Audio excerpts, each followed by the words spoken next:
이번에 여러분들에게 소개해드릴 AI는 스케치업에 포함되어 있는 AI입니다. 공짜죠? 지금 같은 시대에 AI가 너무 많습니다. 저도 여러 AI를 보고 하지만은 정말 많고요. 정말 비싸요. 그런 점에서 본다면 스케치업 디퓨전, 여러분들 소개시켜드릴 AI겠죠. 공짜입니다. 어떻게 보면 공짜고요. 어떻게 보면은 공짜가 아니죠. 구독을 해야지만 사용이 가능하다. 자, 그러면 이게 어떤 거냐? 우리가 일반적으로 어때요? 이런 이미지가 있으면은 얘를 가지고 이미지를 프롬 AI나 해서 변경해달라 하잖아요. 스케치업 디퓨저는 스케치업 자체에서 우리가 설정을 하면은 우측과 같이 연출이 된다 라는 매우 큰 장점이 있습니다. 인터페이스는 어떻게 되는가? 인터페이스는 정말 간단합니다. 왼쪽에 보시면 프롬프트, 스타일, 세팅, 제너레이트, 에디트, 시네가 되어 있지만은 영어는 뭐가 많지만은 실질적으로는요 더 간단합니다. 한번 볼게요. 자, 이게 스케치업 디퓨전의 창입니다. 여기 보시면 얘가 프롬프트, 그 다음 얘는 스타일, 그 다음 세팅, 이렇게 3단계로만 이루어져 있어요. 그리고 실제적으로 하는 것도 참 쉬운 게 여기서 내가 인테리어 할 거야, 익스테리어 할 거야, 일단 이 두 개에서 왔다 갔다 할 겁니다. 누르고요. 밑에 보시면은 간단하게 예시가 나옵니다. 그럼 예시를 우리가 활용해서 예를 들면 그대로 해볼까요? 그대로 여가지고 여주고요. 그리고 세팅에 가서 이 두 가지만 우리가 건드려주고 제너레이트 하면 어떻게? 이렇게 처리한다는 겁니다. 다른 여러 AI와 다르게는 정말 쉽다라는 게 가장 큰 장점입니다. 쉬우니까 어떻게 됐어요? 결과도 참 드라마틱하다라고 생각하셔야 됩니다. 자, 그러면은 첫 번째 우리가 인터페이스 할 수 있는 프롬프트에 대해서 설명을 좀 해드리도록 할게요.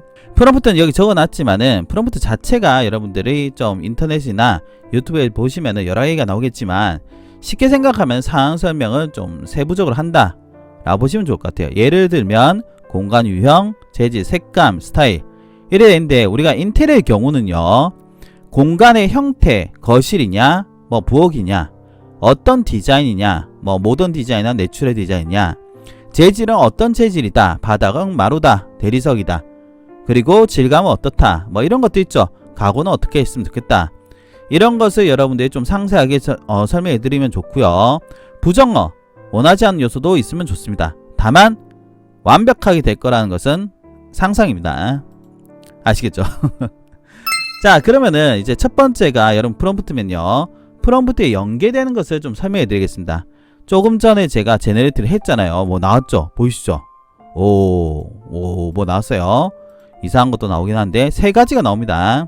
그러면은 이 프롬프트를 하기 전에 먼저 뭘 했냐면은 스타일을 정해줍니다. 스타일은 몇 개 없어요. 지금 현재는 익스테리어, 인테리어, 그 다음에 펜슬 스케치, 워터컬러, 일러스트레이션, 클레이 모드 이래 있지만은 사실 이렇게는 제가 봤을 때는 스케치 자체에 있는 스타일과 크게 다를 건 없지 않을까 라는 생각해요. 그나마 사용하는 거는 요렇게 세 가지 정도가 좀 괜찮다. 나머지도 사용 가능합니다. 근데 다시 말하지만 스케치업 자체에 있는 이 스타일과 무슨 큰 차이가 있는지는 잘 모르겠어요. 일단 여기서 선택을 해주면은 프롬프트 있죠? 프롬프트는 누르면은 우리가 예시가 나옵니다. 얘를 가이드로 해서 여러분들이 좀 작성해 주시면 좋은데 챗GPT 활용하는 게 제일 좋긴 하겠죠. 그렇지만 여러분들에서 잠깐 보여드릴게요. 이게 뭔가 보겠습니다. 구글 번역기를 한번 돌려볼게요. 이렇게 나와요. 그러니까는 설정이 이렇게 돼 있다는 거. 이게 미드전에서 이렇게 많이 사용합니다. 저희가 같이 문장을 만든 게 아니고요. 인테리어 공간을 이쁘게 해서 이게 아니라 인테리어, 모던, 우드, 브라운 이런 것처럼 핵심 요소들을 단어로 해놨다. 이렇게 되고 문장이 되는데 여기서는 프롬프트를 어떻게 핵심 단어로 설명했다라고 보시면 좋을 것 같아요. 그래서 먼저 스타일을 정해두고요. 프롬프트를 정합니다. 그러면은 이제 세 번째가 세팅이 됩니다. 세팅은 딱 두 가지입니다. 자, 두 가지를 좀 설명해 드리겠습니다. 여기 보시면 리스펙트 모델 지오메트리가 있고요. 그리고 프롬프트 인플루언스라는 게 있습니다. 일단 리스펙트 모델 지오메트리 같은 경우는 여기 적혀 있긴 하지만요 0부터 1.5까지고요 그리고 0으로 설정하면 모델의 형태를 무시하고 그리고 1.5로 설정하면 원모 모델 형상을 그대로 유지한다. 아주 쉽게 얘기하자면은 이런 겁니다. 자, 보여드려야 되겠죠. 내가 얘를 0으로 합니다. 그리고 제너레이트를 해보겠습니다. 잠깐 기다려볼까요? 잠깐 기다린 사이에 나온 씬을 한번 보겠습니다. 어때요? 우리의 모델링은 어디로 가고 이미지가 새로운 게 나왔죠. 이거는 사실 의미가 없습니다. 왜냐면 이럴 거면은 굳이 우리가 스케치업 디퓨전 하는 의미가 없겠죠. 그럼 최대치로 해서 해볼게요. 최대치 1.5로 해서 한번 제너레이트를 해보겠습니다. 얍! 나왔습니다. 어때요? 거의 비슷하게 나왔죠, 형태가. 물론 뭐 변경되는 부분이 없을 거라 생각하면은 오산입니다. 항상 변경이 있다고 보셔야 돼요. 그래도 기본 형태를 유지를 했죠. 그래요. 그래서 리스펙트 모델 지오메트리라고 하는 것은 일로 가면은 안 된다. 일로 가면은 된다. 근데 1.5를 그대로 하는 것은 저는 개인적으로는 좀 아니지 않나 라는 생각이 들어요. 그래서 약간 1에서 한 1.5 사이 정도 보는 게 어떨까라고 저는 개인적으로 조심스럽게 유추합니다. 그러면 두 번째, 프롬프트 인플루언스란 게 뭘까? 그냥 한국어로 하면 뭐겠어요? 프롬프트의 영향력이겠죠. 누가 봐도 얘가 얼만큼 영향을 주느냐라는 의미예요. 그럼 단순하게 얘를 주면은 얘를 많이 반영한다는 소리가 되겠고요. 얘를 내리면은 많이 반영을 안 한다는 소리가 되지 않을까요? 맞죠? 그럼 다시 한번 보겠습니다. 그러면은 다음번에 있는 이 세팅의 경우는 프롬프트 인플루언스, 이 슬라이드의 경우는 최종 생성 이미지에 텍스트 프롬프트가 영향 미친 정도를 설정한다. 5부터 12까지다 라고 보시면은 5일 경우에는 프롬프트를 완전히 무시한다 돼 있죠. 그리고 12일 경우에는 스케치업 장면을 무시하고 프롬프트 내용만 한다 라고 돼 있는데, 사실 그렇지는 않고요. 그냥 적절하게 반영을 한다 안 한다 정도로 그런 개념으로 보시면 좋을 것 같아요. 아시겠죠? 그러면은 제가 프롬프트 인플루언스 돼 있는 거를 제일 낮은 걸로 해서 한번 제네트를 해보겠습니다. 얍! 나온 걸 한번 보도록 하겠습니다. 이렇게 요렇게 나왔어요. 사실 이게 뭐 얼만큼 반영한지 잘 모르겠습니다. 그래서 이렇게 하지 말고요. 제가 우드라고만 해볼게요. 우드 톤, 이렇게 톤이 저 맞나? 죄송합니다. 제네트 얍! 아주 잠깐 사이에 제가 두 가지를 테스트했습니다. 이거 보이시죠? 위에 거와 아래 거 보시면은 여러분 좀 이해하기 쉽지 않을까 싶네요. 자, 위에 거 있죠? 위에 거 발음이 잘 안 되네요. 위에 거 배가 고파서 그렇습니다. 죄송합니다. 위에 거는 프롬프트 인플루언스라는 것을 12로 했을 때, 프롬프트는 우드톤입니다. 했을 때 얘입니다. 보이시죠? 요겁니다. 왜 유리에다가 우드를 넣었는지는 잘 모르겠지만 어쨌든 이거예요. 그리고 밑에 거 있죠? 바로 밑에 거, 위에 거, 밑에 거. 밑에 거의 경우는 프롬프트 인플루언스를 제가 5로 했을 때입니다. 5와 12 사이였는데요. 그러니까 어때요?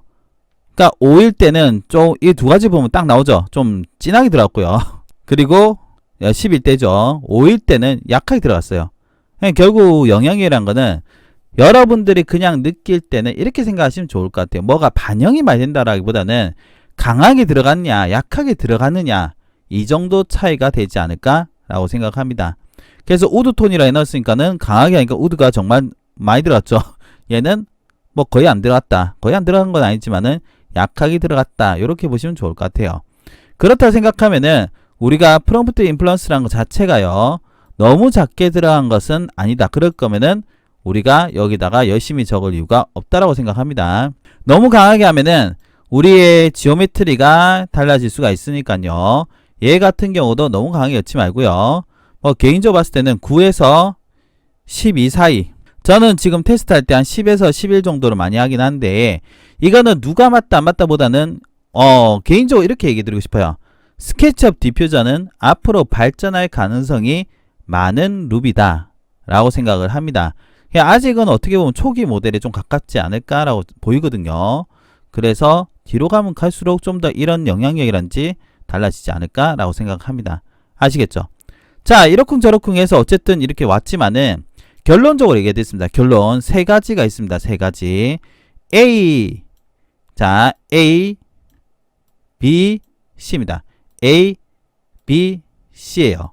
초콜릿이 갑자기 생각납니다. 자, 스타일을 먼저 정해 주시고요. 그 다음에 프롬프트를 정하고, 그 다음에 세팅해서 모델링을 얼만큼 반영할 거냐, 프롬프트를 얼만큼 반영할 거냐를 정해주고 제너레이트 하면 된다는 거예요. 그냥 총 4단계니까 실질적으로는 정말 쉽죠. 그래가지고 나오면은 이렇게 된다는 거. 그래서 단계가 짧으니까는 우리가 조정할 수 있는 부분이 그래 많지가 않다라는 게 단점이란 단점입니다. 어쨌든 이래서 이게 나 선생님 너무 마음에 들어요 하시면은 또 선택지가 2개가 있습니다. Edit Sync과 Save가 있어요. Edit Sync 재밌죠? 눌러보겠습니다. 그러면 어떻게 되냐면은 씬에 반영이 돼버립니다. 와우. 뭔가 재질이 들어간 느낌이래나? 나름 괜찮은 것 같긴 해요. 나는 괜찮은데 이게 어떤 느낌이냐면요. 재질이 들어갔다라기보다는 이미지가 덧대어졌다가 좀 가까워요. 보이죠? 마치 스케치업의 매치 포토하고 비슷한 느낌이 듭니다. 뭐 그런 느낌 생각하신대요. 아시겠죠? 그리고 여기에 세이브는 말 그대로 이미지를 저장하는 것이다 라고 생각하시면 좋을 것 같아요. 이렇게 하면 여러분들과 스케치업 디퓨전에 대해서 설명이 끝이 납니다. 개인적으로는 이것을 설명한 가장 큰 이유는 뭐냐, AI는 정말 많습니다. 그리고 스케치업에 루비 형태로 되어 있는 것도 몇 개 있어요. 근데 가격이 비쌉니다. 생각외로 좀 비싸요. 그래서 좀 저렴한 상황에서 우리가 지금 현재 사용할 만한 거, 물론 시간이 지나고 하면은 달라지겠죠. D5 렌더러도 보면 AI가 들어가듯이 달라질 상황이 너무 많습니다. 현재 상황에서 우리가 간단하게 AI를 좀 믹싱해서 넣고 싶다면은 개인적으로는 스케치업 디퓨전 추천해드리고 싶습니다. 얼만큼 좋냐 안 좋냐는 일단 나중 문제입니다. 공짜가 중요하지 않나? 라고 생각합니다. 아시겠죠? 여기까지 들어주셔서 감사합니다. 오늘은 여기까지입니다.